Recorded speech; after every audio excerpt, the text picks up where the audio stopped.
Non, Evelyne, je ne sais pas si vous avez repéré votre futur bureau au Parlement européen. Vous n'êtes pas allé voir ça? Moi, j'ai fait une petite visite dans le quartier européen à Bruxelles et je vous souhaite bon courage parce que bon sang, c'est la défense en pire, quoi.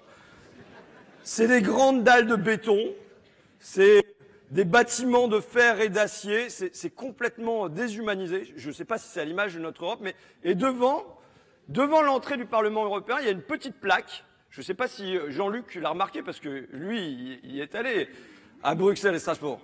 Et cette petite plaque, elle porte, il y a ça marqué dessus.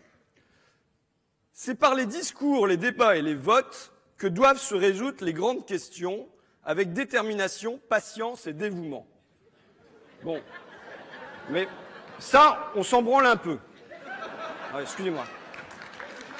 C'est du baratin.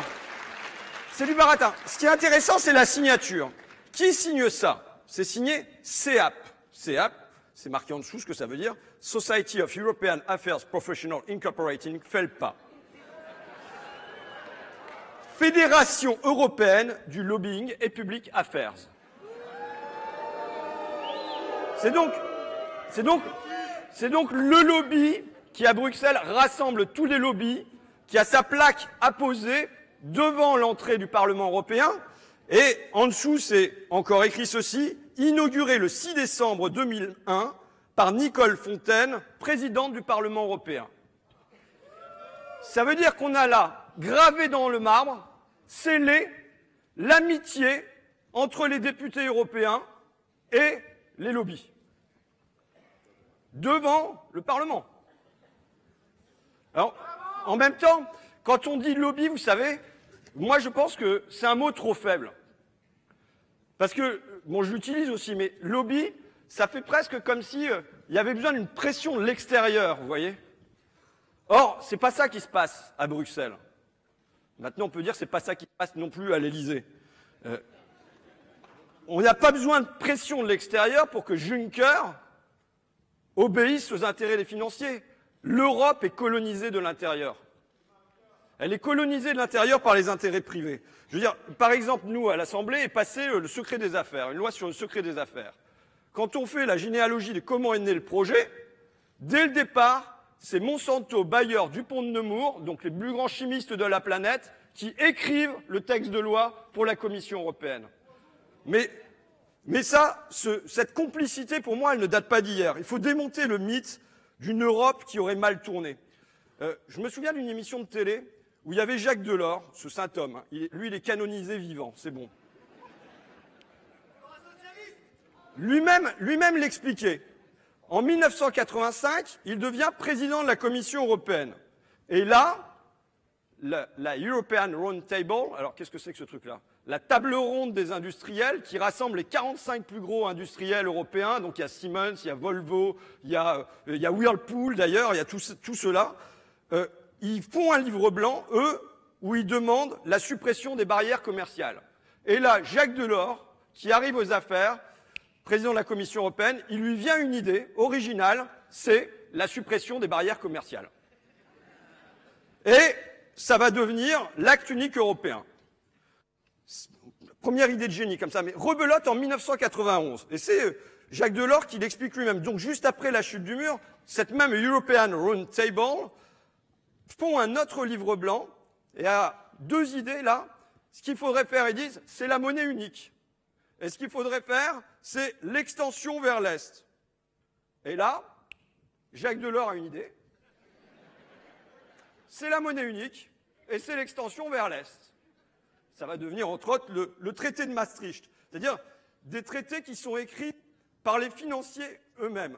Je ne sais pas vous, mais moi, la première fois que j'ai lu un bout de traité, ça m'a fait un choc. Je me souviens, j'étais sur la cuvette de mon ex, de la mère de mes enfants maintenant. Et il y avait l'Humanité qui avait publié le traité constitutionnel européen en 2005.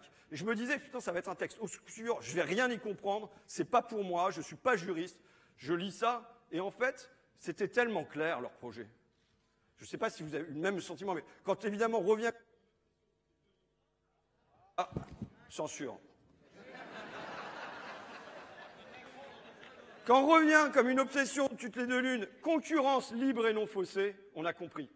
Et c'était vraiment tous les 3 articles, il y avait ça. Mais surtout, il y avait cette phrase, libre circulation des capitaux et des marchandises, y compris avec les pays tiers. Et c'est surtout ce y compris avec les pays tiers. C'est-à-dire qu'on se fixe pour objectif que les capitaux et les marchandises puissent aller librement de Singapour aux îles Caïmans, en passant par l'Indonésie, qui reviennent à Paris, qui repartent à Londres, qui aillent aux Bermudes. On peut se dire, bon, c'est difficile d'entraver les capitaux, mais là, l'objectif est qu'ils circulent le plus librement possible. Et moi, quand je lis cette phrase, la libre circulation des capitaux et des marchandises, y compris avec les pays tiers, je fais le lien avec Whirlpool, dont on vient de nous parler avant. Je fais le lien avec Goodyear, je fais le lien avec ce tableau. Alors, c'est des effets de manche parce que vous n'allez rien voir. Ce tableau, il résume notre situation à nous dans le coin. Ce tableau, moi j'ai commencé Fakir il y a 20 ans. Et il y a 20 ans, l'INSEE m'a remis le tableau des 30 plus grands établissements de la Somme. À l'époque, il y avait 14 industries sur les 30 plus grands établissements de la Somme. 20 ans plus tard, il en reste 5. Il en reste 5. On a le lave-linge. Ça a commencé, c'est le premier plan social que j'ai vraiment suivi. C'était le lave-linge en 2002 chez Whirlpool. Le lave-linge est parti en Slovaquie. On a chez Parizeau Siège de France les canapés qui sont partis en Roumanie. Les pneumatiques de Goodyear qui sont partis vers l'Est aussi. Continental, c'est parti en Roumanie. Le sèche-linge chez Whirlpool est parti en Pologne. Même les chips. C'est-à-dire quand on perd les patates en Picardie, qu'est-ce qui va nous rester, quoi? Ouais, mais attendez, c'est pas le pire. C'est pas le pire. On se dit qu'il va nous rester les betteraves. Mais même les betteraves, là, ils ferment la sucrerie d'Eppeville parce que ça coûte moins cher de produire en Silésie, c'est-à-dire en Pologne. Voilà. Et ça, il faut mesurer à quel point c'est pour notre coin un tsunami silencieux. C'est terrible pour les gens qui ont les emplois, mais c'est terrible aussi pour les enfants qui ne trouveront pas du boulot là-dedans. Il faut se dire que l'industrie, c'était pour les personnes des classes populaires, quand on ne réussit pas très bien à l'école et tout ça, c'était de l'emploi avec un salaire correct, avec une certaine stabilité, avec un comité d'entreprise. Ça structurait l'économie de notre département. Et il est évident que quand on passe de 14 à 5 comme ça en 20 ans, 14 industries à 5 industries, grosses industries, ça veut dire qu'on introduit la dépression dans les familles, on introduit la dépression dans les villes et les campagnes de notre coin.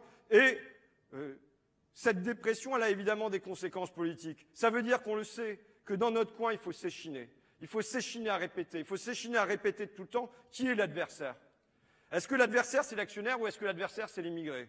Il faut s'échiner à répéter qui détruit nos emplois. Est-ce que c'est le PDG ou le réfugié? On sait que cette bataille-là, on a à la mener quotidiennement.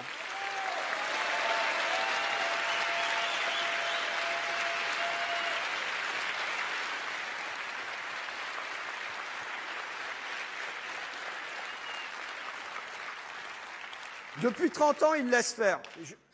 Pour sortir un peu de la Picardie, ça m'arrive de faire des affaires étrangères.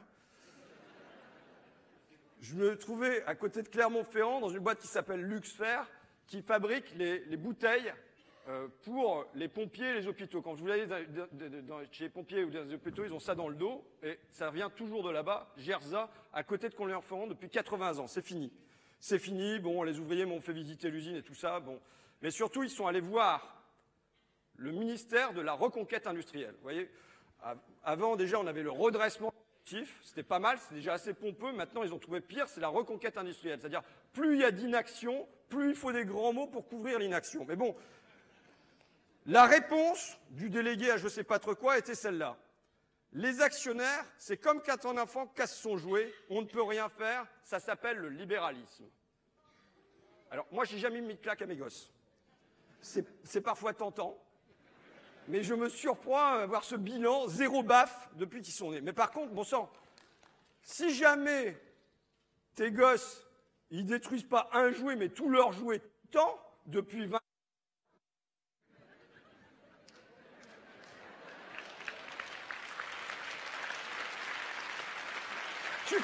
on peut au moins les priver de dessert, quoi.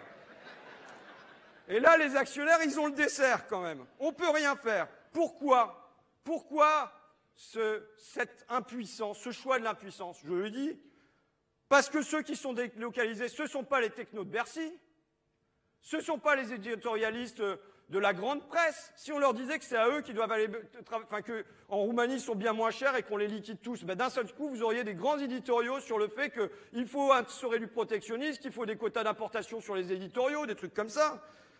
Mais même si c'était les députés qu'on proposait de délocaliser, vous verriez comment il y aurait des lois qui seraient faites sur la taxe kilométrique pour les amendements.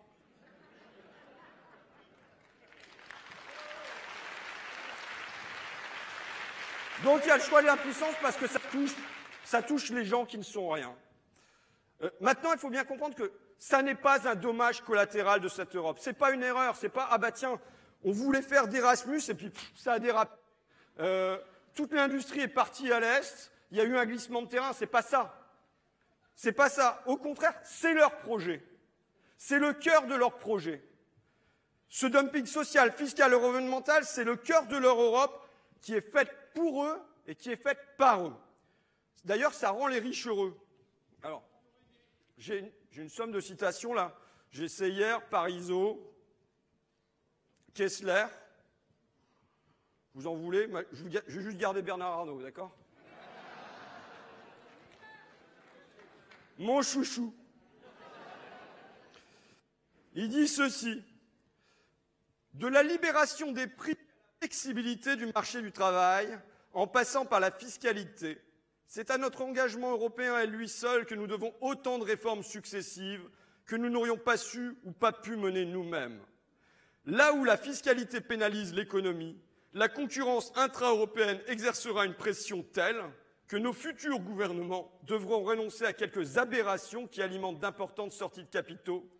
C'en sont trois: l'impôt de solidarité sur la fortune, l'impôt sur les bénéfices des entreprises et les tranches de l'impôt sur le revenu. Eh bien, il a vu tout juste, Bernard Arnault. Il a vu tout juste, il est en train de gagner sur toute cette ligne-là, sur la flexibilité du marché du travail, sur la fiscalité qui lui est plus avantageuse. Maintenant, il faut bien voir que pour moi, cette Europe-là s'inscrit dans un projet mondial. Il y a une citation que j'aime beaucoup, une citation de Gary Becker, qui a reçu le prix Nobel d'économie, qui est un libéral pur jus.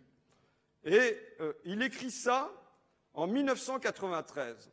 Et ça me paraît intéressant parce que 1993, c'est un moment de bascule dans l'histoire du monde, évidemment, après la chute de l'Union soviétique. Et il y a comme des histoires parallèles. Là, ce qui dessine, il parle des États-Unis, où se fait l'accord de libre-échange nord-américain entre le Canada, le Mexique et les États-Unis, et notre Europe, où c'est l'Europe de Maastricht qui se met en place. Et il dit ceci: le droit du travail et la protection de l'environnement sont devenus excessifs dans la plupart des pays développés. C'est déjà intéressant que Gary Becker lie les deux. Il ne dit pas, il ne cherche pas à opposer l'environnement et le travail. Pour lui, c'est la même chose. Il dit on peut gagner sur les deux. Le libre-échange va réprimer certains de ces excès en obligeant chacun à rester concurrentiel face aux importations des pays en voie de développement. Et bien voilà, il dit, grâce au libre-échange, on va pouvoir miner à la fois le droit à l'environnement et le droit du travail. Il faut voir comment nous, on nous fait avancer dans l'histoire comme dans la fumée. On nous envoie des confettis. C'est pour la prospérité, c'est pour la paix entre les peuples, c'est pour le multiculturalisme et tout ça. Et eux, ils savent où ils vont.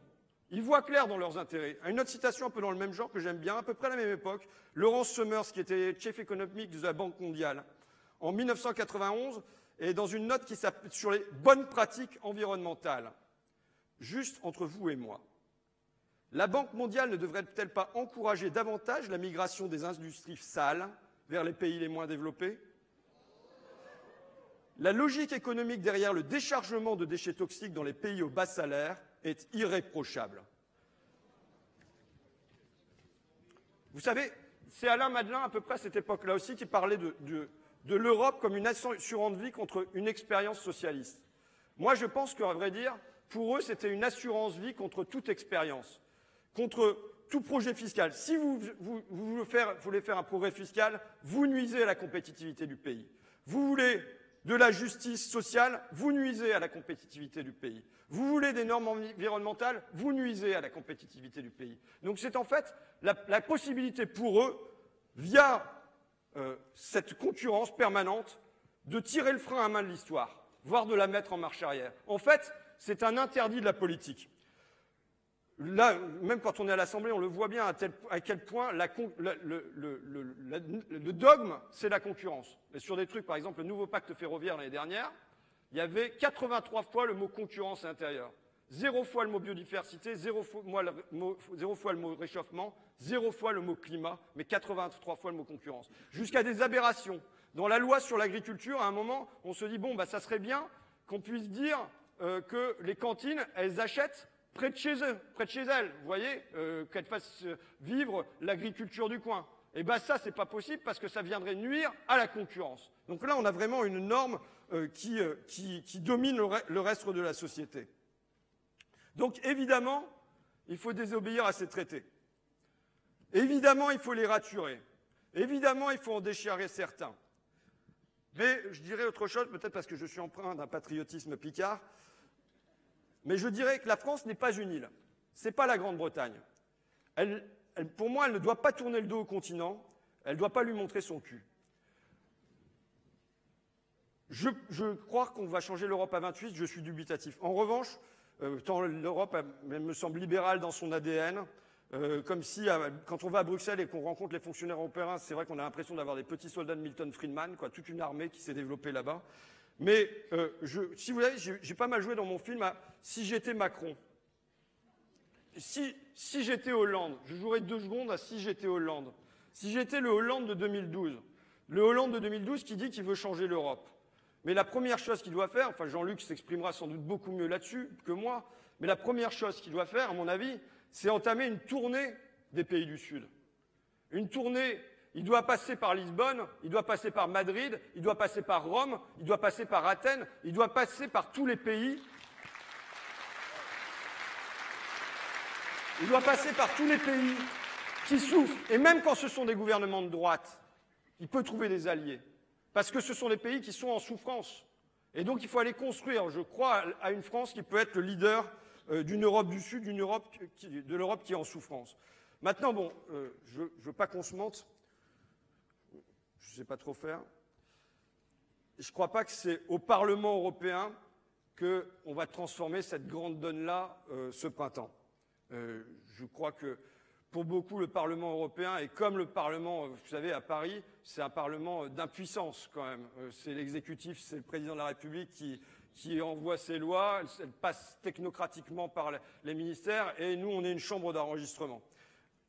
Donc, alors pourquoi voter pour la liste France Insoumise? D'abord, moi je crois qu'à Paris, nous remplissons une fonction et je pense qu'à Bruxelles, il y a la possibilité de remplir la même fonction qui est une fonction de lanceur d'alerte. C'est-à-dire que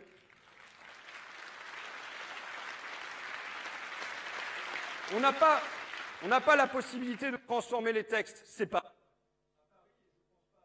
Je pense que ça sera bien compliqué à Bruxelles demain aussi.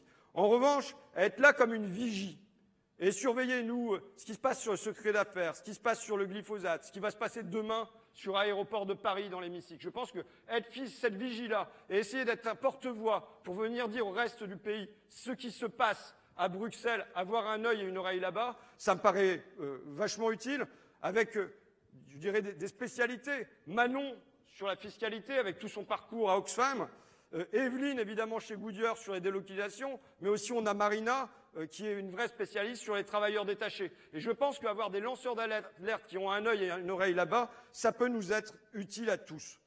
Et ensuite, la campagne des législatives. Le thème de ma campagne des législatives, c'était « Dites non à Macron ». Là, il faut bien dire que l'objectif, c'est aussi de dire non à l'Europe des Macron. Il y a un vote... Alors, il faut le faire par tous les moyens qui existent. Il faut le faire par des manifs, moi je le fais par un livre, on peut le faire par des discours, mais il faut dire non à Macron. Et quand on a un bulletin de vote qui peut dire non à Macron, il faut glisser. Et aujourd'hui, je le disais déjà pendant ma campagne législative, toute abstention est un vote Macron.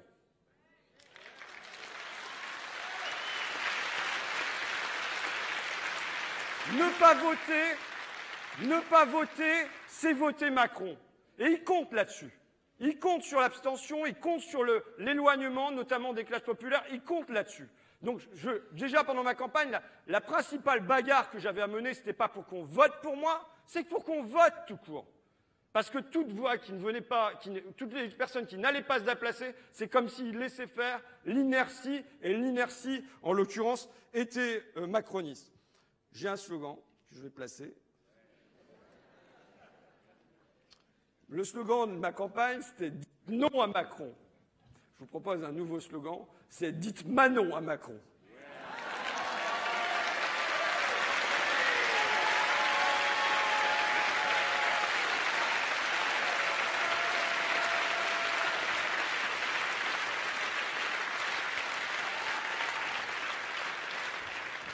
Voilà pour les urnes. Mais moi, je ne peux pas clore là-dessus. Ce printemps, il faut la rue. Je suis toujours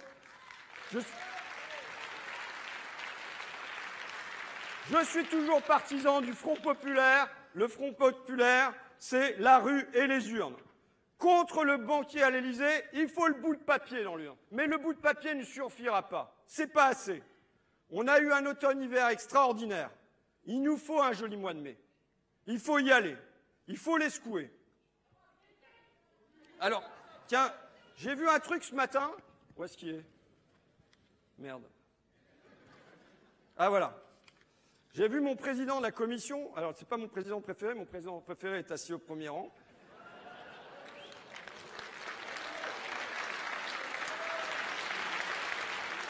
Mon président de la commission des affaires économiques, M. Roland Lescure, qui signe une tribune dans Les Échos, journal de Bernard Arnault, et où il est écrit ceci, le titre, « Disons aux Français ce que les Gilets jaunes ont coûté à l'économie du pays ».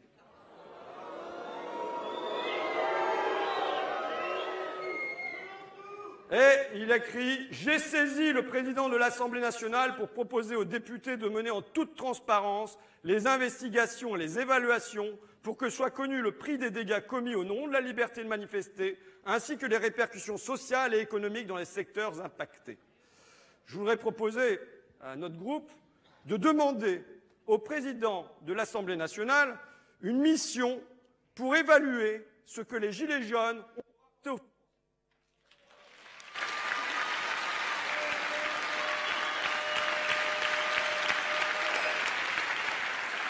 Parce que, vous savez, c'est un truc à gauche de un peu se conflaire dans « bon, on a fait tout ça, mais à quoi ça sert, on a encore perdu, gna gna gna ». Bon.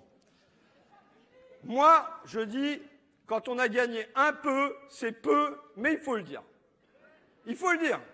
Et là, les Gilets jaunes ont déjà gagné. Ils ont déjà gagné un peu. D'abord, sur le plan moral, ils ont fait mettre un genou à terre à Macron. C'est pas tous les jours que ça arrive.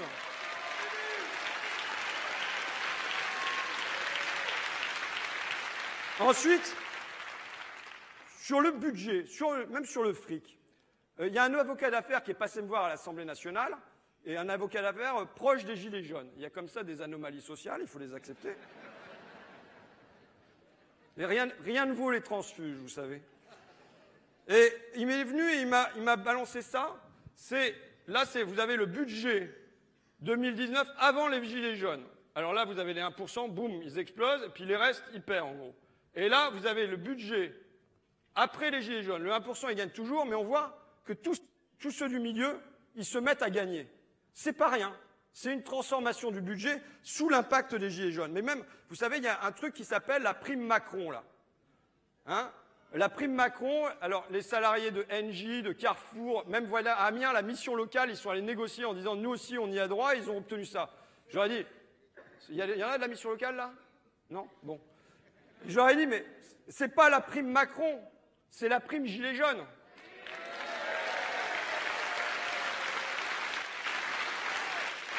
Et moi, je demande à tous les salariés du pays qui vont toucher ça, de prendre leur fiche de paye, de surligner en jaune fluorescent la ligne en question et de poster ça sur Facebook en disant « Merci les Gilets jaunes ».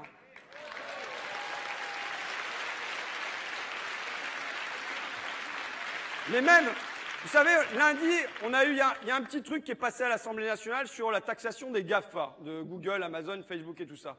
Mais vous croyez qu'ils se seraient précipités à mettre ça comme ça s'il n'y avait pas eu les Gilets jaunes? C'est pas énorme, mais voilà.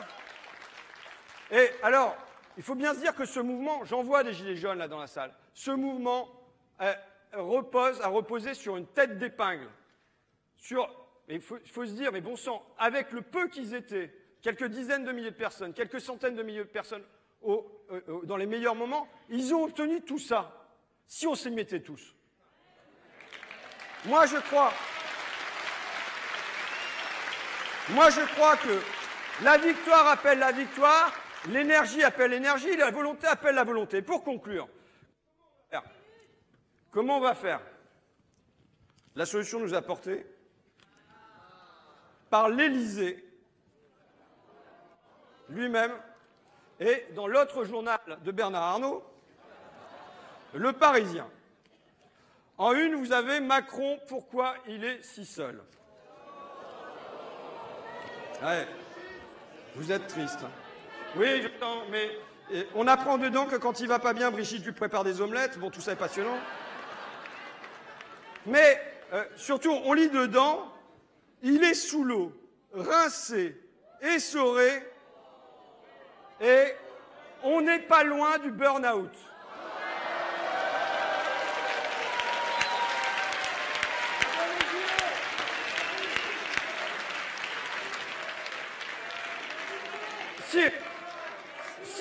Si on n'est pas loin, vous voyez, on peut y arriver.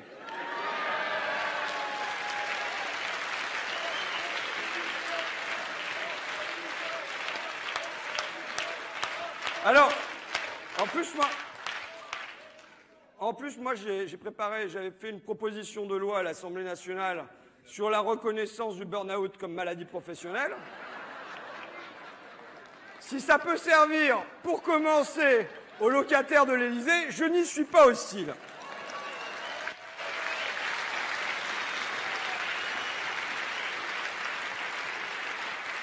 Mais le point léniniste qui arrive, que faire?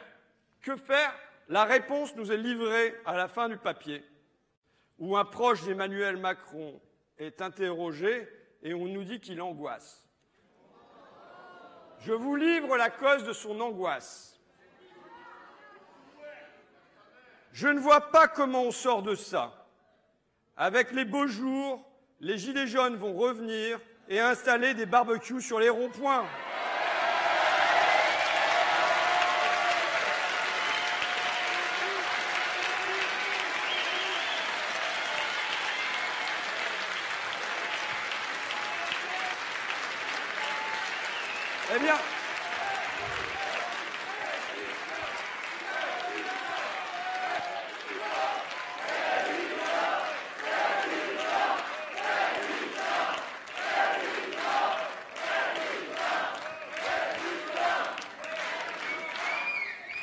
Eh bien, voilà la solution que je prône. Le barbecue révolutionnaire. On a eu le gilet jaune, on peut avoir le petit jaune. Dès que vous sortez d'ici, vous organisez des apéros Facebook géants sur les ronds-points. Et je suis vraiment confiant sur... D'ailleurs, je discutais avec le collègue Sébastien Jumel, et je lui disais, mais maintenant, il faut remplacer l'enclume et le marteau, la faucille et le marteau. Il faut mettre une pique à saucisse et une merguez, vous voyez. Voilà. Donc, mais franchement, ce printemps, il faut y aller, il faut y aller, il faut y aller. Je vous remercie. Et à la fin, c'est nous qu'on va.